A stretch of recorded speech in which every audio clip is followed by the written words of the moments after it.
អូខេហើយថ្ងៃនេះយើងនឹងគិតអំពីកាតព្វកិច្ចឬក៏ភារកិច្ចរបស់សម្ដេចសង្ឃជាពិសេសនៅក្នុងការបម្រើការងារដង្វាយធួនសម្រាប់អំពើបាបហើយយើងគិតអំពីរឿងនេះហើយយើងនឹងគិតអំពីអ្វីដែលគាត់ត្រូវបានធ្វើតើអ្វីដែលសម្ដេចសង្ឃធ្វើនៅថ្ងៃធួននៃអំពើបាបនោះហើយនៅថ្ងៃនៃដង្វាយធួននៃអំពើបាបនោះបានបង្ហាញយើងពីថ្ងៃដែលព្រះយេស៊ូវបានស្គត់នៅលើឈើឆ្កាងសម្រាប់យើងដើម្បីធួននៅអំពើបាបរបស់យើងដើម្បីលាងជម្រះអំពើបាបរបស់យើងទាំងអស់គ្នាដូច្នេះសូមឲ្យយើងអានវគ្គនេះនៅក្នុងព្រះគម្ពីរនិកាម៉ានាំង23 27នៅថ្ងៃទី10ក្នុងខែអាសុចនោះឯងនោះជាថ្ងៃឲ្យបានធួននឹងបាបគឺថ្ងៃប្រជុំជំនុំបរិសុទ្ធដល់ឯងរាល់គ្នាត្រូវឯងរាល់គ្នាបញ្ឈឺចិត្តខ្លួនឯងហើយត្រូវថ្វាយដង្វាយដុតដល់ព្រះយេហូវ៉ា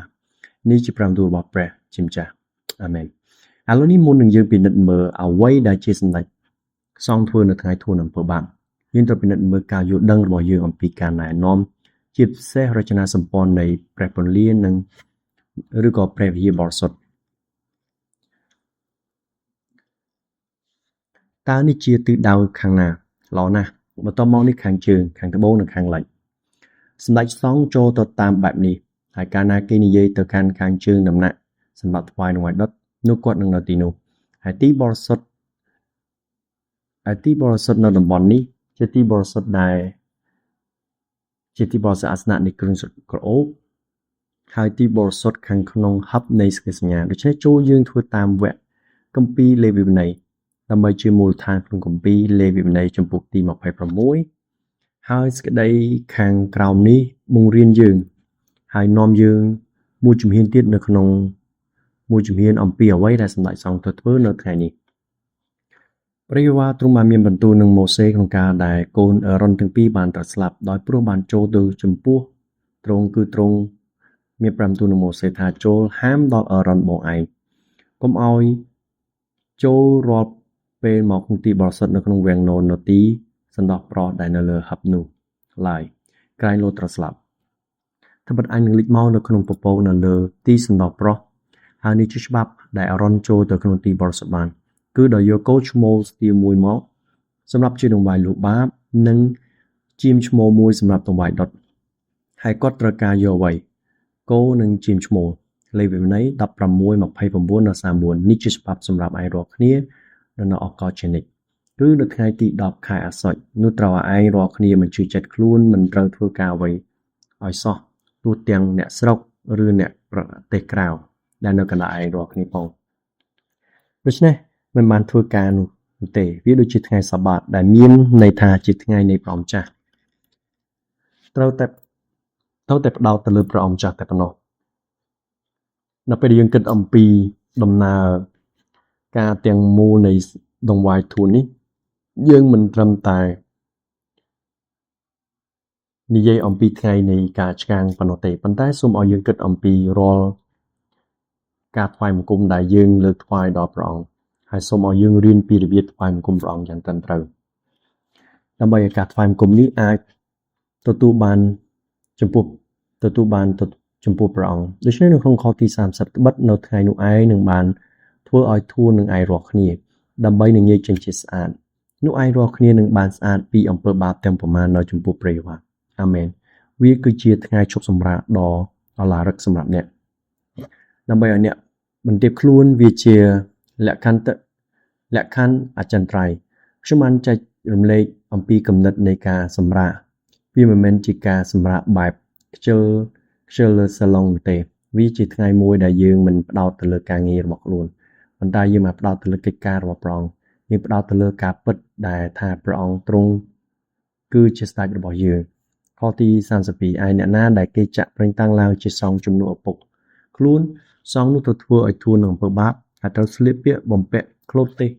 ជាទីសម្លៀកបំពាក់បរិសុទ្ធនោះសង្ឃនោះត្រូវធ្វើឲ្យធួននឹងទីបរិសុទ្ធបំផុតនឹងប្រសាជំនុំហើយនឹងអាសនាព្រមទាំងពួកសង្ឃនិងអស់អ្នកដែលនៅទាំងប្រមាណក្នុងជំនុំផងដូច្នេះគាត់កំពុងធ្វើដង្វាយធួននឹងអំពើបាបសម្រាប់ព្រះវិហារបរិសុទ្ធសម្រាប់ប្រសាជំនុំ របស់របរនៅក្នុងព្រះពន្លានិងសម្រាប់ប្រជាជននិងសម្រាប់ខ្លួនគាត់ហើយក្រុមគូសាររបស់គាត់ហើយគាត់ត្រូវស្លៀកពាក់បំពាក់ក្លូតទេសតែប៉ុណ្ណោះយើងបានរៀនអំពីស្លៀកបំពាក់ចម្រុះពណ៌នៅថ្ងៃនេះនៅពេលដែលគាត់ធ្វើដង្វាយទួននឹងអំពើបាបសម្ដេចសង្ឃគាត់ស្លៀកតែពណ៌សចងចាំសម្លៀកបំពាក់ពណ៌សនិងសម្លៀកបំពាក់ពណ៌សខទី34នេះហើយដែលជាច្បាប់សម្រាប់ឯរាល់គ្នាដំណរឱកាសជានិច្ចដើម្បីបានធួននឹងពួកកូនចៅអ៊ីស្រាអែលមួយឆ្នាំមួយដងដោយព្រោះអស់ទាំងអំពើបាបរបស់គេលោកក៏បានធ្វើដូចដែលព្រះយេហូវ៉ាបានបង្គាប់មកលោកម៉ូសេដូច្នេះវាគ្រាន់តែជាមួយថ្ងៃនៃតែឆ្នាំតែមួយប៉ុណ្ណោះហើយនៅពេលដែលសម្ដេចសង្ឃចូលទៅក្នុងទីបរិសុទ្ធយោងតាមលោកអាប់រ៉ាមផាកនិងសិទ្ធិរបស់គាត់ចូលទៅទីបរិសុទ្ធប្រមាណជា4ដងនៅថ្ងៃនោះហើយអ្នកប្រាជ្ញខ្លះឬក៏សំណេររបស់សាសយូដាអាចនិយាយឬក៏មិនមែនសំណេររបស់សាសយូដាប៉ុន្តែអ្នកប្រាជ្ញខ្លះអាចនិយាយថាវាបាន3ដងប៉ុន្តែភាគច្រើនទំនងជា4ដងដូច្នេះពេលដែលយើងឆ្លងកាត់រឿងនេះអ្នកអាចគិតថាតើសម្ដេចសង្ឃចូលព្រះវិហារបរិសុទ្ធប្រមាណដងក្នុងថ្ងៃនោះដូច្នេះថ្ងៃនោះក៏ត្រូវបានគេស្គាល់ថាជាថ្ងៃស្រាយបាបយ៉ាប់កាភើមកពីកាហ្វពាក្យជាភាសាហេប្រឺដែលមានន័យថាគ្រប់ដណ្ដប់យ៉ាំមានន័យថាថ្ងៃដូច្នេះថ្ងៃនៃការគ្រប់ដណ្ដប់សេចក្តីមេត្តាករុណាអាចហៅបានថាគ្រប់ដណ្ដប់ធួននឹងអំពើបាបគម្របគ្របឬក៏គម្របសម្រាប់ហឹបនៃសេចក្តីសញ្ញាប៉ុន្តែវាក៏និយាយអំពីកិច្ចការរបស់ព្រះអង្គក្នុងការដែលបិទអំពើបាបរបស់យើងផងដែរដូច្នេះនេះគឺជាថ្ងៃនៃអំពើបាបត្រូវបានធួនសម្ដេចសង្ឃចូលក្នុងទីបរិសុទ្ធនៃបរិសុទ្ធគ្មានកិច្ចការនៅហត់ទេមានតែកិច្ចការប្រជុំបរិសុទ្ធនិងដង្វាយមេត្រីប៉ុណ្ណោះដែលត្រូវថ្វាយហើយនេះមិនមែនជាថ្ងៃណាមួយដែលតម្រូវឲ្យជនជាតិអ៊ីស្រាអែលឡើងទៅព្រះវិហារបរិសុទ្ធឡើយលេវីវិន័យ23:27ដល់28នៅថ្ងៃទី10ក្នុងខែអាសត់នោះជាថ្ងៃបានធួននឹងអំពើបាបគឺជាថ្ងៃប្រជុំជំនុំបរិសុទ្ធដល់អ្នករាល់គ្នាត្រូវឲ្យអ្នករាល់គ្នាបានមកជឿចិត្តខ្លួនហើយទៅថ្វាយដង្វាយដុតដល់ព្រះវិហារនៅថ្ងៃនោះមិនត្រូវឲ្យធ្វើការរកស៊ីឡើយត្បិតគឺជាថ្ងៃធួននឹងអំពើបាបសម្រាប់ដង្វាយធួននឹងខ្លួនឯងរាល់គ្នានៅចំពោះព្រះវិហារជាព្រះអ្នកឯងដូច្នេះសម្ដេចសង្ឃចូលទៅក្នុងព្រះវិហារ7ថ្ងៃមុនថ្ងៃធួននឹងអំពើបាបហើយជាទៅគាត់ស្នាក់នៅក្នុងព្រះវិហារគាត់នៅទីនោះរយៈពេល7ថ្ងៃឲ្យប្រកាសថាអ្វីៗទាំងអស់បានល្អប្រោះឈាមលើអាសនៈដង្វាយដុតឲ្យធូបលើអាសនៈធូបពិនិត្យជើងចង្គៀងនិងរៀនពីចាស់ទុំជារៀងរាល់យប់រយៈពេល7ថ្ងៃអ្វីដែលត្រូវធ្វើរបៀបដែលត្រូវធ្វើហើយការរៀបចំសម្រាប់ថ្វាយដង្វាយថ្វាយបង្គំនេះគឺមានសារៈសំខាន់ណាស់ការរៀបចំរយៈពេល7ថ្ងៃសម្រាប់ការថ្វាយបង្គំមួយថ្ងៃតើអ្នកត្រៀមខ្លួនប្រមាណថ្ងៃសម្រាប់ការថ្វាយបង្គំរបស់អ្នកហើយបន្ទាប់មកក្នុងរយៈពេល7ថ្ងៃ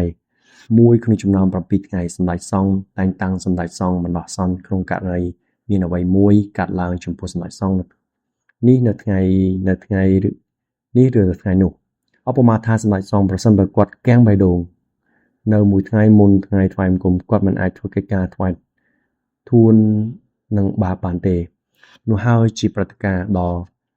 សន្និដ្ឋកម្មមិនមែនដោយសារតែសម្ដេចសង្ឃស្លាប់នោះទេប៉ុន្តែដោយសារព្រះលោហិតទាំងមូលមិនអាចលើកលែងទោសបានមិនអាចថ្វាយដង្វាយធួននឹងអំពើបាបបានត្រឹមត្រូវឡើយដូច្នេះហើយគាត់នឹងជ្រើសម្ដេចសង្ឃបណ្ដោះអាសន្នក្នុងករណីសម្ដេចសង្ឃប្រព្រឹត្តអំពើបាបត្រូវបានសៅហ្មងដោយការប៉ះពាល់អ្វីដែលមិនស្អាតដូច្នេះហើយក្នុងករណីដែលរឿងទាំងនោះអាចនឹងកើតឡើងគាត់នឹងជ្រើសរើសសម្ដេចសង្ឃបណ្ដោះអាសន្នដើម្បីជំនួសគាត់លុះព្រលឹមឡើងនៅមួយថ្ងៃមុនថ្ងៃធួននឹងអំពើបាបដូច្នេះនៅមួយថ្ងៃមុនពេលព្រលឹមគាត់នឹងទៅទ្វារទិសខាងកើតដើម្បីពិនិត្យមើលសត្វដែលរៀបចំទុកគាត់តម្រូវឲ្យប្រកាសថាគ្មានកំហុសលោកត្រូវឲ្យច្បាស់នៅសត្វទាំងឡាយដែលត្រូវការសម្រាប់ ការបូជាសម្រាប់ដង្វាយមានដូចជាសត្វគោពពែជាដើមហើយពួកគេត្រូវបាននាំចូលទៅក្នុងព្រះវិហារបរិសុទ្ធហើយគាត់ពិនិត្យមើលអ្វីដែលគាត់ត្រូវធ្វើជាមួយពួកគេដូច្នេះគាត់ពិនិត្យម្ដងទៀតគាត់ឆ្លងកាត់មួយជំហានម្ដងក្នុងបាល់របស់គាត់នឹងជាមួយសង្ឃផ្សេងទៀតដែលគាត់មានភារកិច្ចពិភាក្សានិងមានការប្រជុំហើយនៅពេលយប់មុនថ្ងៃនៃការថ្វាយដង្វាយទូនសម្ដេចសមជួបជាមួយនឹងសម្ដេចសង្ឃជាន់ខ្ពស់បំផុតហើយសម្ដេចសង្ឃជាន់ខ្ពស់បំផុតគឺនឹងប្រាប់គាត់បង្រៀនពីបទពិសោធន៍ដល់គាត់ហើយបង្រៀនគាត់ម្ដងទៀតទោះបីជាសម្ដេចសង្ឃដឹងរួចហើយក៏គាត់នៅតែម្ដងទៀតដើម្បីឲ្យប្រកាសថាគាត់ដឹងហើយយល់គ្រប់ជំហានគ្រប់យ៉ាងដែលគាត់នឹងធ្វើជាមួយដំណាក់កាលមួយដំណាក់កាលធ្វើម្ដងហើយម្ដងទៀតអនុវត្តច្រើនដងសម្ដេចសង្ឃជាន់ខ្ពស់ក៏អានព្រះគម្ពីរអំពីថ្ងៃនៃដង្វាយទូននៃអំពើបាបហើយធ្វើឲ្យសម្ដេចសង្ឃធ្វើសញ្ចាប្រណិធានហើយនៅយប់នោះហើយសម្ដេចសង្ឃមិនដេកនោះទេមិនសម្រាកនោះទេហើយនោះបង្ហាញពីការប្រុងប្រយ័ត្នហើយភ្ញាក់ឡើងសម្រាប់ថ្ងៃនៃព្រះអង្គប៉ុន្តែក្នុងអំឡុងពេលនោះត្រូវប្រកាសថាគាត់មិនងងុយគេងហើយក៏មិនយល់សពខុសដែលអាចបណ្ដាលឲ្យគាត់មានបាបបានដែរដូច្នេះសម្ដេចសង្ឃមិនត្រូវដេកនោះទេដូច្នេះហើយសង្ឃក្មេងៗត្រូវឆ្លាស់វេនគ្នាពេញមួយយប់ដើម្បីប្រកាសថាសម្ដេចសង្ឃមិនដេកលក់វាគាត់ឬក៏តាមពិតគេហៅគាត់ថាសម្ដេចសង្ឃភ្ញាក់ហើយឬរាល់ពេលម្ដងត្រូវប្រកាសថាគាត់បានភ្ញាក់ហើយនេះថ្ងៃរះចូលចំថ្ងៃធូននៃអំពើបាបគឺថ្ងៃទី10ក្នុងខែអាសត់ហើយកម្មវិធីចាប់ដើមពេលព្រះអាទិត្យរះហើយសម្ដេចសង្ឃមិនអាចយឺតបានទេហេតុអ្វីដោយសារតែគាត់មិនទាន់បានគេងនៅព្រឹកថ្ងៃអាទិត្យប្រសិនបើអ្នកមានទម្លាប់មកព្រះវិហារយឺតសូមមិនគេងហើយនៅដល់ពេលព្រឹកនោះជាដំណោះស្រាយរបស់អ្នកជាការប្រសាណាដោយសារតែយើងស្ថិតនៅលើប្រធានបទនៃការយឺតយ៉ាវនេះខ្ញុំគិតថាប្រហែលជារឿងនេះកាត់ឡើងដោយឯងប៉ុន្តែខ្ញុំគិតដោយផ្ទាល់ប៉ុន្តែវាប្រហែលជាមិនមែនជារឿងផ្ទាល់ខ្លួនទេប្រហែលជាព្រះអង្គទ្រង់ក៏យល់ដូចគ្នាដែរខ្ញុំគិតថារឿងមួយដែលមនុស្សភាគច្រើនណាស់ដែលមិនគោរពបំផុតនៅពេលយើងធ្វើចំពោះព្រះអង្គគឺការយឺតយ៉ាវក្នុងការថ្វាយបង្គំព្រះអង្គតែការថ្វាយបង្គំរបស់យើងនៅម៉ោងប៉ុន្មាននៅថ្ងៃអាទិត្យនៅម៉ោង 10:45 តែការថ្វាយបង្គំរបស់យើងចាប់ផ្ដើមនៅថ្ងៃពុធម៉ោងប៉ុន្មាន 7:40 មិនមែនម៉ោង 8 នោះទេខ្ញុំនិយាយថាដោយសារតែថ្ងៃនេះខ្ញុំមើលជុំវិញរហូតដល់ម៉ោង 8 ព្រះវិហារស្ទើរតែទូលាយទទេស្អាតរហូតដល់ម៉ោង 8 តើអ្នកណាជាអ្នកដែលផ្ដល់ឲ្យអ្នកនៅឯកសិទ្ធិនិងសិទ្ធិក្នុងការដែលរំលងឬក៏សរសើររំកានព្រះអង្គតើអ្នកគិតថាអ្នកមានសិទ្ធិមកប្រាប់ព្រះអង្គថាព្រះអង្គសូមប្រទានឲ្យទូលបង្គំនៅអ្វីដែលទូលបង្គំត្រូវការដោយមិនចាំបាច់សរសើររំកានព្រះអង្គសូម្បីតែពេលដែលខ្ញុំជួបអ្នកណាម្នាក់ពេលមានអ្នកណាម្នាក់មកប្រជុំយឺតខ្ញុំមានអារម្មណ៍អាក់អន់ចិត្តតើហេតុអ្វីពីព្រោះពេលខ្លះខ្ញុំគិតបែបនេះខ្ញុំសុំទោសចំពោះការលាតត្រដាងអំពីអំពើបាបរបស់ខ្ញុំនៅទីនេះប៉ុន្តែខ្ញុំនិយាយនៅពេលវេលារបស់ខ្ញុំក៏មានតម្លៃដូចអ្នកដែរទោះបីជាអ្នកអាចទទួលបានប្រាក់ខែច្រើនជាងខ្ញុំក្នុង1ម៉ោងរបស់អ្នកក៏ដោយព្រោះពេលវេលារបស់ខ្ញុំក៏មានតម្លៃដែរអ្នកធ្វើឲ្យខ្ញុំខាតពេលវេលាដោយ15ទៅ30នាទីដែលយឺតទោះជាខ្ញុំអ្នកណាដែរហាក់ដូចជាមិនសំខាន់តែខ្ញុំគិតថាពេលវេលាដ៏មានតម្លៃរបស់ខ្ញុំអ្នកកំពុងតែប្រជុំជាមួយព្រះអង្គហើយពេលវេលាត្រូវបានកំណត់រួចហើយតើយើងជាអ្នកណាដែលយើងត្រូវនិយាយចាប់ផ្ដើមមុនទៅដោយសារតែខ្ញុំរវល់ខ្លាំងពេកសម្រាប់ព្រះអង្គដើម្បីសរសើររំកានព្រះអង្គការសរសើររំកានមិនសំខាន់នោះទេឲ្យតែទទួល5ទូតែមែនទេខ្ញុំគិតថាខ្ញុំអាចចំណាយពេលច្រើនពេកដើម្បីបង្កើតចំណុចរបស់ខ្ញុំប៉ុន្តែវាជាការសំខាន់ក្នុងការដែលមកតនពេលវេលាសម្រាប់ថ្វាយបង្គំព្រះអង្គអាមែនសូមអរគុណបើសម្ដេចសង្ឃយើងមិននិយាយគ្នាដល់ខ្ញុំសុំទោសដែលនិយាយទៅកាន់ប៉ុន្តែយើងនិយាយអំពីពេលវេលារបស់ព្រះអង្គតើអ្នកអាចស្រមៃបានទេថាព្រះអង្គទ្រង់ឆ្លើយតបនឹងអ្នកយឺតបើព្រះអង្គទ្រង់ឆ្លើយតបការអធិដ្ឋានរបស់យើងយឺតព្រះអង្គទ្រង់តែងតែទាន់ពេលវេលាដូច្នេះយើងគួរតែទាន់ពេលជាមួយនឹងព្រះអង្គផងដែរដូច្នេះនៅថ្ងៃនេះសម្ដេចសង្ឃលាងដៃជើងនិងងូតទឹកដែរមិនត្រឹមតែម្ដងទេតាមទំនៀមទម្លាប់ គាត់លាងដៃជើងប្រដាប់ដងពេញមួយថ្ងៃហើយងូតទឹកប្រហែលជា5 ដងដូច្នេះក្រោយពីស្លៀកពាក់ហើយគាត់ត្រូវលាងដៃជើងម្ដងទៀតលេខវិន័យ16ត្រឡប់ទៅកាន់ចំពុកទី16ខ4ត្រូវពាក់អាវក្លូតទេសបរិសុទ្ធនិងស្លៀកខោស្នាប់ផ្លូវក្លូតទេសព្រមទាំងក្រណាត់ខ្សែក្រណាត់ក្លូតទេសហើយពាក់មួកក្លូតទេសនៅក្បាលនោះជាសម្លៀកបំពាក់បរិសុទ្ធបានជាត្រូវឲ្យងូតទឹកសិនរួចសឹមស្លៀកពាក់របស់ទាំងនោះជាពេលក្រោយបន្ទាប់មកសម្ដេចសង្ឃចូលទៅទីបរិសុទ្ធឲ្យទៀនហើយសរសេរហើយសសរជើងទៀនថាជាលើកចុងក្រោយហើយត្រឡប់មកវិញខទី6អារ៉ុនទៅថ្វាយគោឈ្មោលហើយសម្រាប់ថ្វាយជាដង្វាយលូបាក់នោះទុកជាដង្វាយថ្វាយដល់ព្រោះខ្លួនដើម្បីឲ្យធួននឹងខ្លួនហើយនឹងពូជពងផងដែរឥឡូវនេះព្រះអង្គទ្រង់ពុំចាំបាច់ធ្វើបែបនេះទេប៉ុន្តែសង្ឃជាមនុស្សត្រូវធ្វើដូច្នេះជាមុនសិនមុនពេលធ្វើដង្វាយលូបាបសម្រាប់មនុស្សព្រោះគាត់ខ្លួនឯងជាអ្នកមានបាបដូច្នេះគាត់ត្រូវទទួលបានការអភ័យទោសសម្រាប់ការលើកលែងទោសសម្រាប់ខ្លួនគាត់ជាមុនសិននិងសម្រាប់ក្រុមគ្រួសាររបស់គាត់មុននឹងគាត់អាចធ្វើអ្វីផ្សេងទៀតបានដូច្នេះដោយដង្វាយធួនសម្រាប់ខ្លួនគាត់និងក្រុមគ្រួសារគាត់ដាក់គោនៅចន្លោះទ្វារទៀតខាងជើងចាំរចនាសម្ព័ន្ធនៃព្រះពន្លានៅចន្លោះខាងជើងនិងអាសនៈសម្រាប់ដង្វាយដុតហើយគាត់ដាក់ដៃលើគោនោះហើយសារភាពអំពើបាបរបស់គាត់ដោយនិយាយថាអោព្រះអង្គម្ចាស់ទូលគុំបានប្រព្រឹត្តអំពើបាបនៅចំពោះមុខទ្រង់ហើយទូលគុំមិនស្អាតសូមព្រះអង្គទ្រង់បានអត់ទោសបាបដែលខ្ញុំនិងក្រុមគ្រួសារបានប្រព្រឹត្តហើយគាត់អធិដ្ឋានខ្លាំងៗហើយមនុស្សជុំវិញគាត់បានឆ្លើយថាសូមអរព្រះនាមនៃព្រះនៅស្ថានសួគ៌បាននឹងការឡើងដូច្នេះគាត់ក៏ផ្ទេរអំពើបាបរបស់គាត់ទៅលើគោនោះបន្ទាប់មកខទី7ដល់ខ10រួច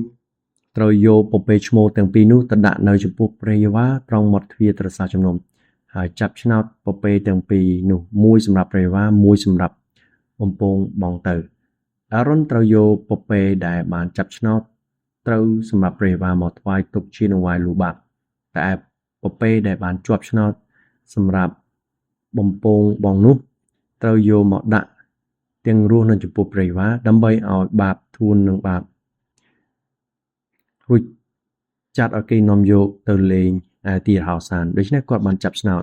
រួចដើរទៅទិសខាងជើងនៃអាសនៈដុតហើយដើម្បីរើសពពែមួយសម្រាប់ព្រះជាម្ចាស់និងមួយទៀតសម្រាប់យកទៅលេងនៅទីរហោស្ថានគាត់នឹងរើសយកឆ្នោតនេះនិងឆ្នោតថ្វាយព្រះអង្គម្ចាស់ដាក់នៅលើត្រាឆ្នោតនៅលើក្បាលហើយគាត់និយាយថាខ្ញុំ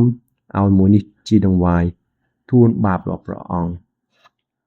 ហើយមួយនេះជំវិញគាត់ឆ្លើយតបថាសេរីរុងរឿងដល់ព្រះនាមនៃព្រះនៃស្ថានបរមសុខហើយគាត់បានចងខ្សែពណ៌ក្រហមនៅជុំវិញករបស់វា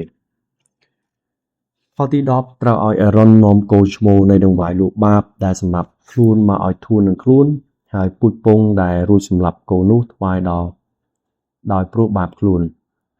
សូមចាំថាគាត់បានអធិដ្ឋានសម្រាប់គោកាលពីមុនឥឡូវនេះគាត់នឹងសម្រាប់គោនេះតើអ្នកអាចស្រ័យមើលថាការសម្រាប់គោដ៏ធំតើអ្នកអាចសម័យថាការសម្រាប់សត្វប្រភេទណាក៏ដោយក៏វាមិនងាយស្រួលនោះទេប៉ុន្តែសម្ដេចសង្ឃហើយជាធម្មតានៅក្នុងដង្វាយផ្សេងៗមនុស្សនឹងនាំយកដង្វាយជៀមជ្រូកឬក៏ទន្សាយសត្វចិញ្ចឹមឆ្កែឆ្មាឬឆ្មាតើអ្នកអាចស្រមៃបានទេថាឆ្មាដែលជាកម្មសិទ្ធិរបស់យើងអធិដ្ឋានសម្រាប់វាហើយថាដែលព្រោះអំពើបាបរបស់ខ្ញុំសាច់នេះត្រូវបានសម្លាប់ហើយកវាហើយឈាមហូរចេញមកតើអ្នកនឹងយំឬទេខ្ញុំគិតថាខ្ញុំគិតដល់អ្នកនៅទីនេះដោយព្រោះតែបទពិសោធន៍បើខ្ញុំមានបាបអ្វីម្យ៉ាងឬនរណាម្នាក់ត្រូវបានស្លាប់ដោយសារអំពើបាបនោះអ្នកណាម្នាក់ឬក៏សត្វណាមួយត្រូវបានបង្ហូរឈាមតាមអំពើបាបរបស់ខ្ញុំដូច្នេះហើយសម្ដេចសង្ឃក៏សម្លាប់កូននេះយកឈាមទៅឲ្យសង្ឃម្នាក់ទៀតដើម្បីបន្តគោវាតើមានអ្វីកើតឡើងប្រសិនបើឈាមនោះបើ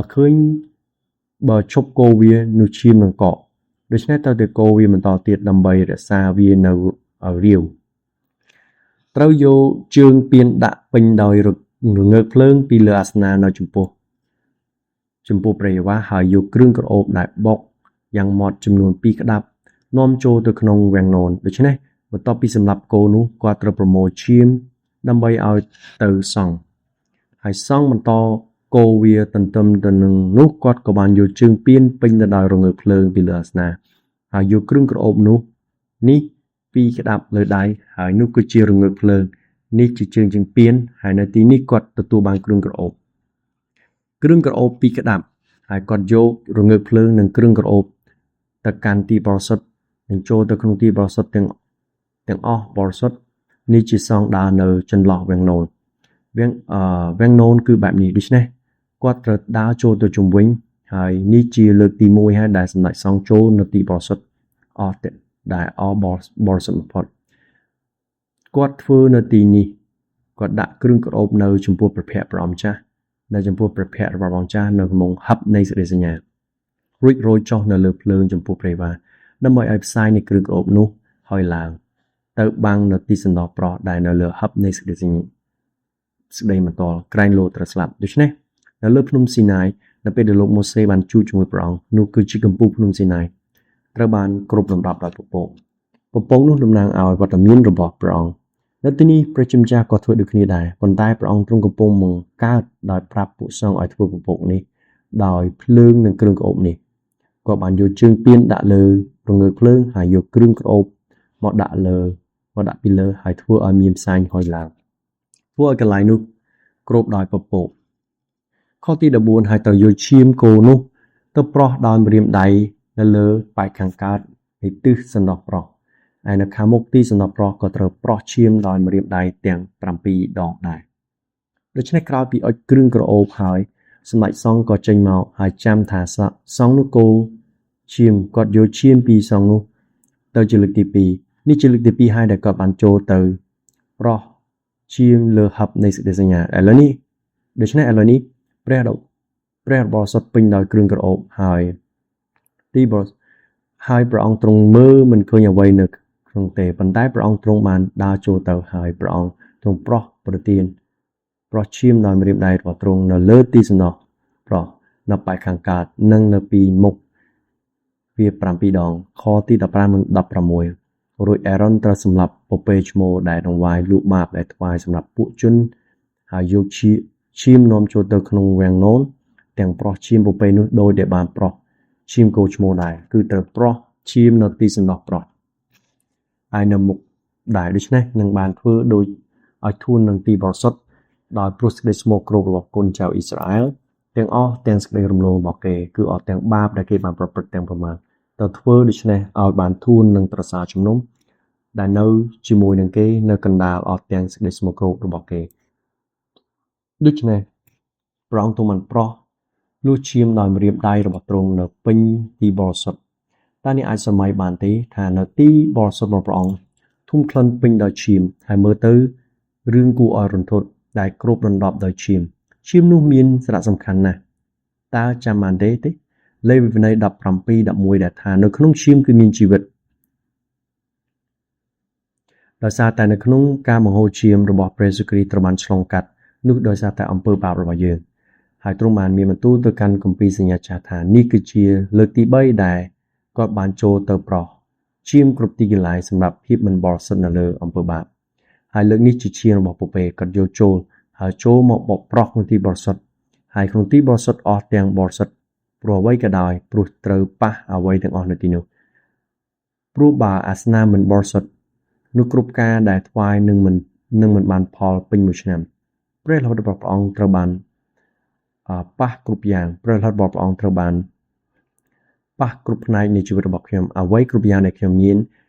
ហើយទៅថ្វាយបង្គំព្រះអង្គគ្រប់ផ្នែកនៃខ្ញុំត្រូវប៉ះពាល់ព្រះរហូតរបស់ព្រះអង្គដូច្នេះហើយបានជាគ្រូវិលជាន់ខ្ពស់ដែលជាគ្រូវិលរបស់យើងក៏បានស្គាត់ធ្ងន់ជានិច្ចថាគុំគិតថាគំនិតរបស់អ្នកនៅកន្លែងផ្សេងវិញ្ញាណប្រលឹងរូបកាយរបស់អ្នកត្រូវតែប៉ះពាល់ដល់ព្រះរហូតរបស់ព្រះអង្គខទី16-19ដូចរួចត្រូវឲ្យលោកចេញទៅឯអាសនៈហើយនៅចំពោះព្រះយេហូវ៉ាដើម្បីនឹងធ្វើឲ្យធូរនឹងអាសនៈនេះដោយយកឈាមគោឈ្មោលនិងឈាមពពែនេះទៅប្រឡាក់នឹងស្នែងអាសនៈនេះជុំវិញត្រូវប្រោះឈាមនោះដោយម្រាមដៃអស់ទាំង7ដងនៅលើអាសនៈព្រមទាំងញែកចេញជាស្អាតឲ្យបានបរិសុទ្ធរួចទាំងអស់ទាំងសេចក្តីស្មោកគ្រោករបស់គុណចៅអ៊ីស្រាអែលដូច្នេះបើមើលឲ្យប្រុងប្រយ័ត្នស្នែងរបស់ហឹបនេះបានលាបពណ៌ក្រហមនោះជាឈាមដូច្នេះគាត់បានចេញមកទីបរិសុទ្ធ ហើយយកឈាមគោនិងពពែមកលាយរួចយកឈាមទៅប្រោះនៅលើស្នែងរបស់គាត់ក៏បានយកឈាមដែលនៅសល់នៅលើអាសនៈដង្វាយដុតចំនួន7ហើយធ្វើដូចគ្នាដែរដោយដាក់ឈាមនៅលើស្នែងហើយឈាមដែលនៅសល់ត្រូវបង្ហូរនៅភាគនិរដីតើអ្នកអាចរកឃើញជ្រុងភាគនិរដីនៃអាសនៈនៃដង្វាយដុតដែលស្ថិតនៅក្នុងព្រះវិហាររបស់សាឡូមោន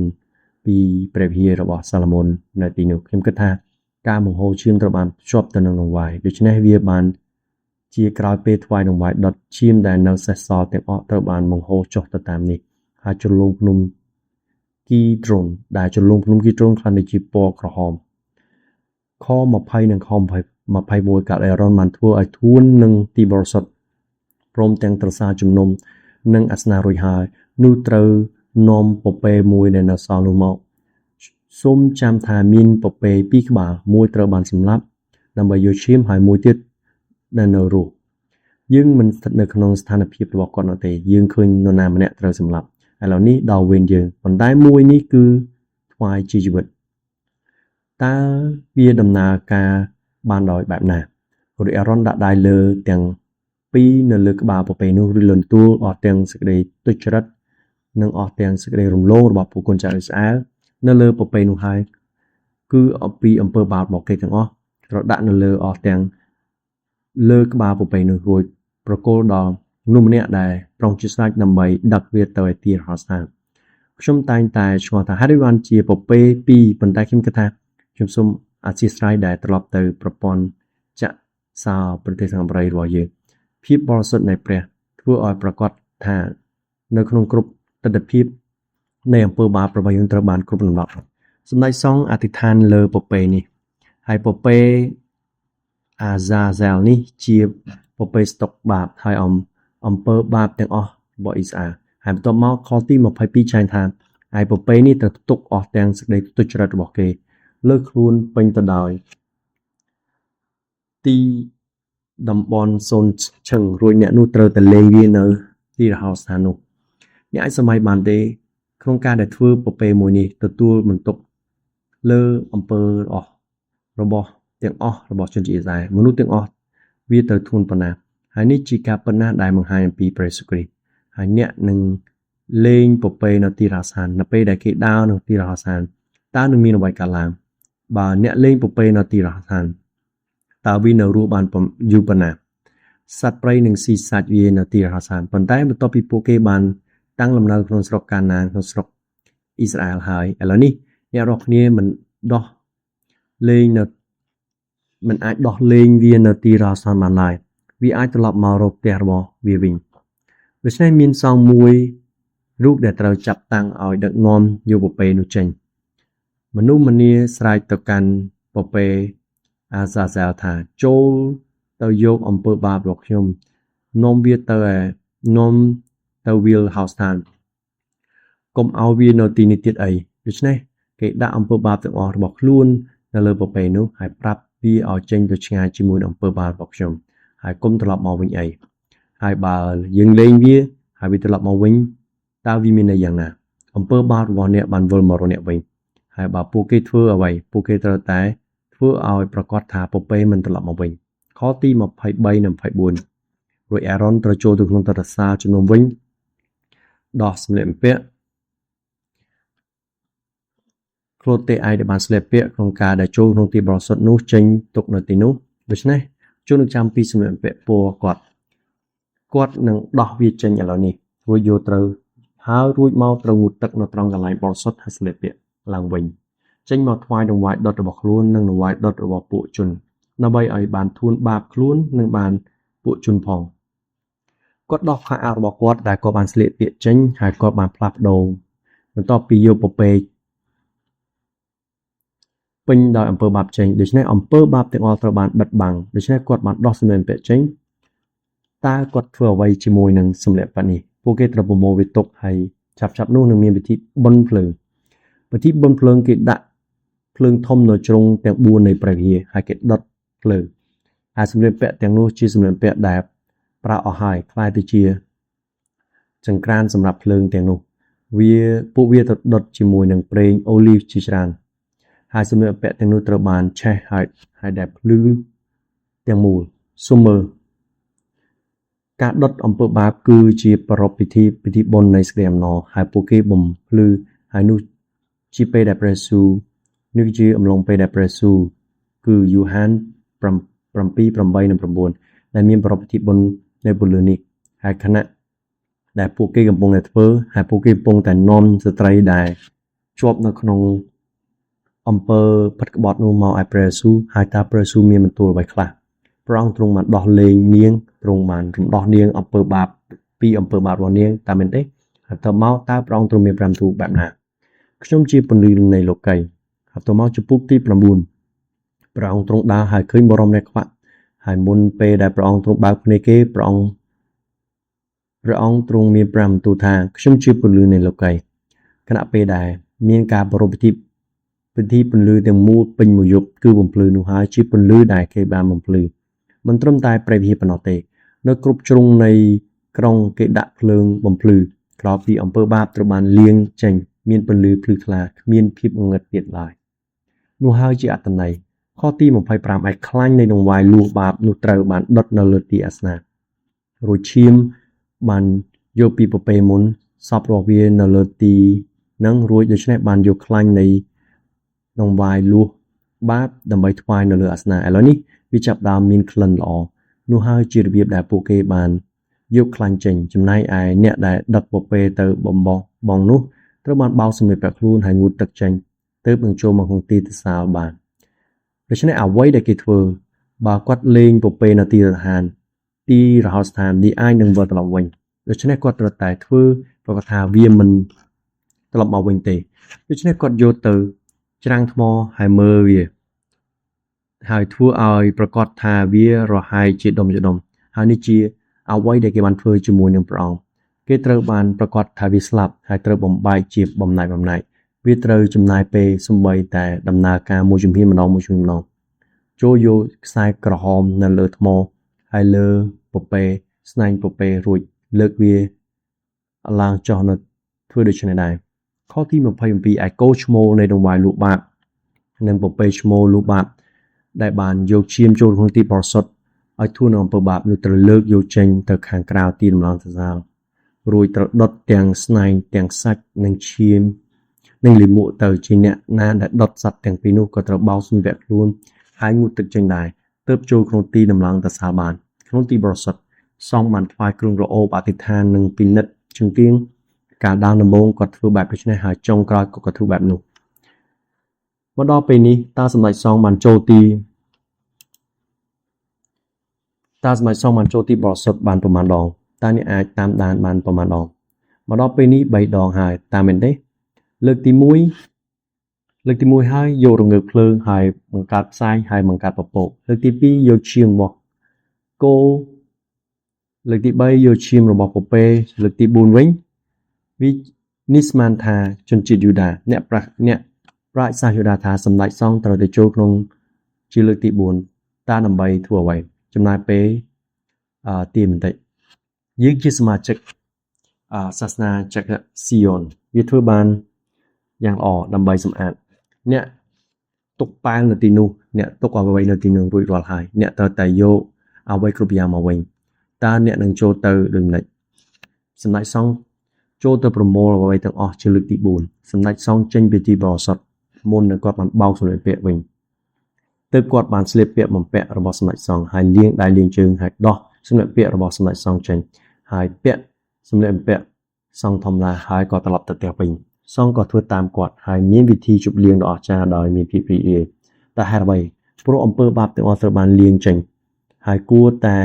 ជាការថ្វាយបង្គំរបស់យើងមកដល់ដោយដួងចិត្តដ៏ធ្ងន់ប៉ុន្តែបន្ទាប់ពីថ្វាយបង្គំយើងគួរតែមានវិធីជប់លៀងនោះហើយជាអ្វីដែលគួរជាការប្រកបរបស់យើងការប្រកបគឺជាការរីករាយហើយអសាទរគ្នាទៅវិញទៅមកដោយសារតែយើងបានថ្វាយបង្គំព្រះអង្គហើយព្រះអង្គទ្រង់បានដកអំពើបាបរបស់យើងចេញដូច្នេះសូមឲ្យការថ្វាយបង្គំយើងខ្លាយទៅជាអ្វីមួយដែលព្រះអង្គទ្រង់បានទទួលស្គាល់ជាអ្វីមួយយ៉ាងដែលព្រះអង្គទ្រង់ត្រេកអរនិងជាអ្វីមួយដែលអាចប្រារព្ធនិងអរព្រគុណព្រះអង្គសម្រាប់យើងសូមយើងអធិដ្ឋានអោព្រះបិតាដែលគង់នៅស្ថានសួគ៌សូមអរព្រគុណព្រះអង្គដែលប្រទានអាទូបង្គំយើងខ្ញុំទៅពេលវេលាសម្រាប់ គិតអំពីការថ្វាយបង្គំដ៏ត្រឹមត្រូវនៅពេលដែលអំពើបាបរបស់យើងត្រូវបានធូរហើយនៅពេលដែលព្រះនាមរបស់ព្រះអង្គត្រូវបានលើកតម្កើងប្រដៅឲ្យទូលបង្គំយើងខ្ញុំពិតជាមើលដំណើរការថ្វាយដង្វាយដង្វាយធូននិងតើឈាមប្រមាណដំណក់និងដំណើរការប្រមាណតើការងារប្រមាណត្រូវបានដាក់ចូលដើម្បីប៉ុន្តែដោយសារតែព្រះលិខិតរបស់ព្រះអង្គហេព្រើរ 9:12 ចែងថាគ្រប់ការទាំងអស់គ្រប់ដំណាក់កាលនៃអំពើបាបនៃធូរនៃអំពើបាបត្រូវបានបញ្ចប់បានបំពេញដោយព្រះលិខិតរបស់ព្រះអង្គទូលបង្គំយើងខ្ញុំសូមអរគុណទ្រង់ដែលអនុញ្ញាតឲ្យទូលបង្គំយើងខ្ញុំអាចថ្វាយបង្គំព្រះអង្គដោយសេរីហើយរាល់ពេលវេលាដែលទូលបង្គំយើងខ្ញុំថ្វាយបង្គំអំពើបាបរបស់ទូលបង្គំយើងខ្ញុំត្រូវបានលើកលែងហើយទូលបង្គំយើងខ្ញុំអាចមកជិតព្រះអង្គអោព្រះបិតាអើយទូលបង្គំយើងខ្ញុំទាំងអស់គ្នាសូមសរសើរនិងអរគុណដល់ព្រះអង្គគ្រប់កិច្ចការទាំងអស់ដែលបានអនុញ្ញាតឲ្យទូលបង្គំយើងខ្ញុំនៅឱកាសសម្រាប់ដែលជឿដល់ព្រះអង្គហើយធ្វើតាមបំណងប្រាថ្នាព្រះអង្គគ្រប់ទាំង5ទូលរបស់ព្រះអង្គ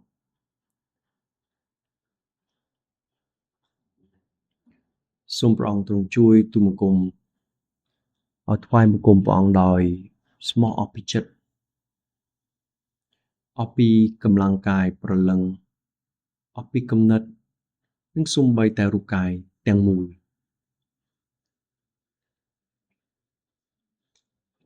អោព្រះបិតាអើយសូមឲ្យទូលបង្គំយើងរាល់គ្នាអាចផ្ដល់អ្វីគ្រប់យ៉ាងដល់ព្រះអង្គហើយថ្វាយដល់ព្រះអង្គគ្រប់ទាំងអស់សូមប្រើជីវិតកូនសូមថ្វាយនៅដួងចិត្តសូមថ្វាយនៅគ្រប់ផ្នែកទាំងអស់ដល់ព្រះអង្គឲ្យព្រះអង្គបានដឹកនាំឲ្យព្រះអង្គបានច្នៃធ្វើឲ្យព្រះអង្គបានប្រើកូនដើម្បីនឹងថ្វាយសេរីល្អព្រះអង្គដើម្បីនឹងពង្រីកអាណាចក្ររបស់ព្រះអង្គដូចជាមេរៀននៅថ្ងៃនេះដែលកុំបានរៀនអំពីរបៀបនៃការដែលថ្វាយនឹងវាយធួនអំពើបាបសម្រាប់ទូលបង្គំផ្ទាល់ខ្លួននិងសម្រាប់ក្រុមជំនុំនិងសម្រាប់ប្រជាជនទាំងមូលព្រះបិតាឲ្យសូមបានឲ្យគ្រប់ផ្នែកនៃជីវិតទូលបង្គំយើងខ្ញុំក្រុមគ្រួសាររបស់យើងខ្ញុំប្រទេសជាតិរបស់យើងខ្ញុំត្រូវបានប៉ះពាល់ដល់ព្រះលិខិតរបស់ព្រះអង្គផ្ទាល់ដល់ព្រះចេស្តានៃព្រះញាណប្រសុទ្ធដែលជាព្រះជំនួយក្នុងការដែលជួយដឹកនាំកូន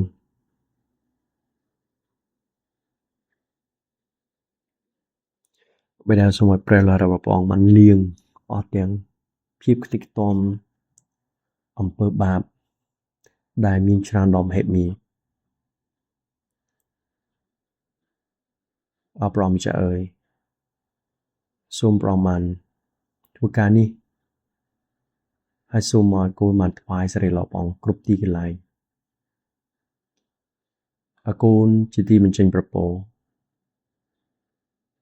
ឲ្យកូនជាពន្លឺដែលនឹងបំភ្លឺ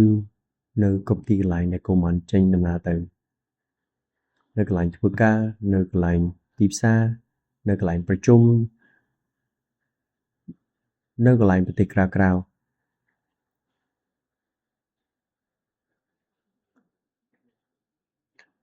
ទូលបង្គំយើងខ្ញុំទាំងអស់គ្នាសូមអរគុណទ្រង់ម្ដងហើយម្ដងទៀតដែលបានអនុញ្ញាតឲ្យទូលបង្គំអាចថ្វាយបង្គំព្រះអង្គដោយសេរីហើយរាល់ពេលដែលទូលបង្គំបានថ្វាយបង្គំដល់ព្រះអង្គអំពើបាបរបស់ទូលបង្គំម្នាក់ត្រូវបានលើកលែងហើយទូលបង្គំអាចចូលមកជិតព្រះអង្គគ្រប់វិនាទីព្រះបិតាគុណអរគុណដល់ព្រះអង្គគឺសូមសរសើរនំការព្រះអង្គដែលអនុញ្ញាតឱកាស ដ៏អស្ចារ្យដល់កូនព្រះអង្គប្រុសស្រីបានចូលមកស្ដាប់នៅព្រះបន្ទូលព្រះអង្គ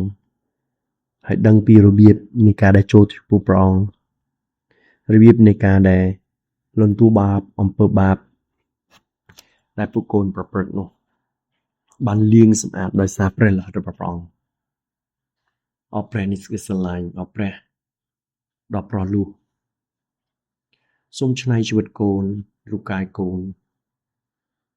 ហើយនឹងព្រលឹងកូន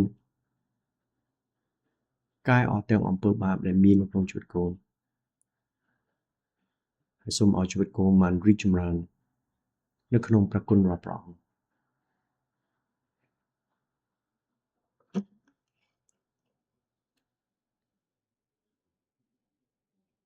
សូមប្រមន់បានជួយ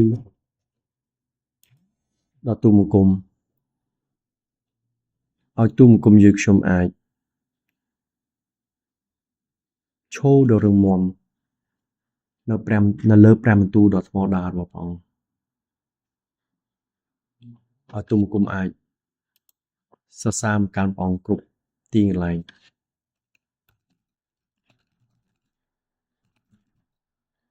អរព្រះជាម្ចាស់សូមព្រះអង្គបានឆ្នៃនៅដឹកនាំហើយគុំគ្រងជីវិតរបស់កូនហើយនាំកូនទៅរកភាពជោគជ័យក្នុងការដែលនាំការផ្លាស់ប្រែដល់ពិភពលោកនេះដែលលោកីយ៍នេះពោពេញទៅដោយអំពើបាបពោពេញទៅដោយ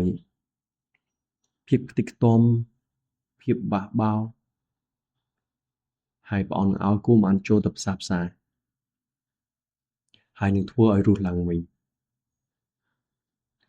អរព្រះម្ចាស់អើយគុណអរព្រគុណទ្រង់គុណសូមថ្វាយគ្រប់ទាំងអស់ទាំងគំនិតទាំងរូបកាយចិត្តបេះដូងដៃជើងភ្នែកមាត់ច្រមុះកូនទាំងអស់ថ្វាយដល់ព្រះអង្គគ្រប់អវយវៈទាំងអស់គឺជាកម្មសិទ្ធិរបស់ព្រះអង្គហើយព្រះបិតាអើយសូមឲ្យទូលបង្គំរាល់គ្នាអាចដល់អ្វីៗគ្រប់យ៉ាងដល់ព្រះអង្គវិញសូមឲ្យគ្រប់ផ្នែកនៃជីវិតរបស់ទូលបង្គំយើងខ្ញុំក្រុមគ្រួសារប្រទេសជាតិសហគមន៍ត្រូវបានប៉ះពាល់ដល់ព្រះលិខិតដ៏បរិសុទ្ធរបស់ព្រះអង្គដល់ប្រជាស្ដារនៃព្រះញញបរិសុទ្ធដែលជាព្រះជំនួយដែលជាព្រះដ៏អស្ចារ្យដែលនាំជីវិតកូនម្នាក់ៗបានរីកចម្រើននៅក្នុងព្រះគុណរបស់ព្រះអង្គអរព្រះបិតាអើយសូមអត់ទោសឲ្យទូលបង្គំយើងខ្ញុំបើទូលបង្គំយើងខ្ញុំម្នាក់ៗមិនបានថ្វាយបង្គំព្រះអង្គតាមបែបផ្លូវដែលត្រឹមត្រូវនោះតាំងពីចាប់កំណើតរហូតដល់ឥឡូវនេះ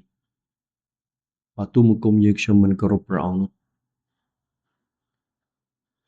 សូមបិតាបានលៀងសូមបិតាបានអត់ទោស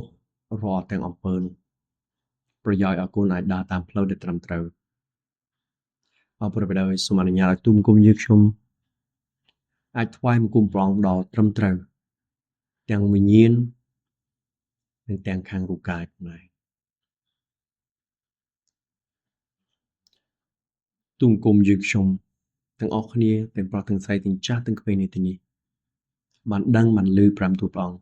ហើយបានរៀនព្រះបន្ទូលដ៏ពិតដ៏រស់គុណសូមថ្វាយនឹងការសរសើរ